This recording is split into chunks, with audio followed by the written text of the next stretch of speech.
Hello everyone. IBPS के जितने भी एग्जाम्स अपकमिंग हैं उन लोगों को रीजनिंग के सिटिंग अरेंजमेंट के लिए एक बहुत छोटी सी टिप्स दे रही हूँ मैं। उसको फॉलो करिए और आप देखोगे बहुत सारी चीज़ें छोटे छोटे हमारे दिमाग पे ना माइंड पे असर करती हैं। जैसे जब आप सिटिंग अरेंजमेंट लगाते हैं तो दो तरीके होते हैं। एक तो आप क्या है कि दो कंडीशन है, अगर मान लीजिए दो कोई कंडीशन है तो एक ही सर्कल में दोनों को मान के कि ए इधर भी हो सकता है इधर भी हो सकता है, आपने एक ही सर्कल में रख दिए। फिर बाद में एक तरफ से ए कटेगा दूसरी तरफ से बैठेगा। तो उसमें क्या होता है, ज़्यादातर लोग, अब हमारे पास पेन ही होता है, एग्जाम में भी पेन होगा है ना, तो उधर कटिंग करके उसे कर देते हैं सही। अब मान लीजिए फिर से कोई दो कंडीशंस आई, फिर से दूसरा कटिंग करके उसे कर देते हैं। देखिए कटिंग से बचिए। जब हमारे किसी एक सर्कल में हम सिटिंग अरेंजमेंट लगा रहे होते हैं ना, कटिंग्स हो जाती हैं, तो माइंड में बहुत उसका नेगेटिव इम्पैक्ट आता है। और जब माइंड में नेगेटिव इम्पैक्ट आता है किसी भी चीज़ का, तो आप जानते हो कि वो चीज़ जितनी ईजी थी उतनी ईजी रह नहीं जाती है।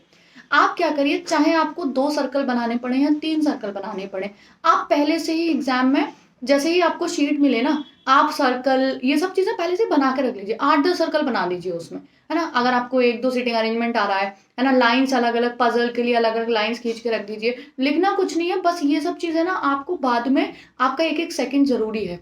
आप क्या करोगे, जब भी आपके पास जैसे शीट आती है ना, आप उसमें केवल गोले करके रख दीजिए। तो उसके बाद जब आपको जितने भी लोग आएंगे उसमें सेटल कर दीजिए।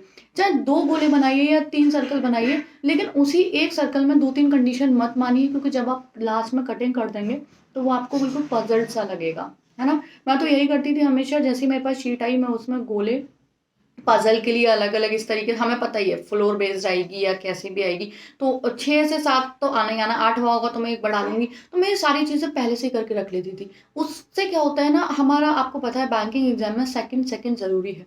तो अगर हम कुछ भी 10 सेकंड भी बचा रहे हैं ना, जो हम उसे पजल, फ्लोर बेस्ड पजल को 1 2 3 4 5 6 7 8 फ्लोर लगाने में करेंगे, या कोई संडे मंडे वाली पजल है उसके अलग अलग बॉक्स बनाएंगे, है ना, या फिर सर्कल्स हैं उन्हें बनाएंगे, या स्क्वायर शेप्स हैं, मैं ये सारी शेप्स पहले से ही बना के रख लेती थी। आप भी फॉलो करिए, आपको इम्प्रूवमेंट होगा सीटिंग अरेंजमेंट लगाने में, ठीक है। और प्रैक्टिस के टाइम में कटिंग नहीं करिए, उसकी दूसरी सिचुएशन साथ में लेके चलिए। तो छोटे छोटे से चेंजेस बड़े बदलाव करेंगे आपके एग्जाम के लिए, ठीक है। जुड़े रहिए।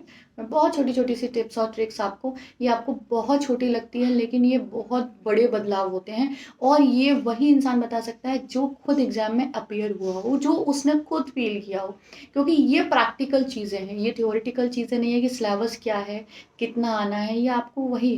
देखिए मैं केवल और केवल टिप्स और ट्रिक्स जो है वो बैंकिंग एग्जाम्स पे ही देती हूँ। बाकी मैं चीज़ें बता सकती हूँ कि हाँ ऐसे पढ़ाई कर लो वैसे, लेकिन ये जो चीज़ें हैं वो मेरी फील की हुई हैं, क्योंकि मैं खुद बैंकिंग एग्जाम की एस्पिरेंट रही हूँ। तो इसलिए मैं शायद आपको बेहतर सजेशन दे सकती हूँ, और इन सजेशंस को आप मानिए और आप में ज़रूर बदलाव आएगा, ठीक है। जुड़े रहिए चैनल से, मैं आपको इस तरीके की छोटी छोटी टिप्स और ट्रिक्स देती रहूँगी। Thanks for watching.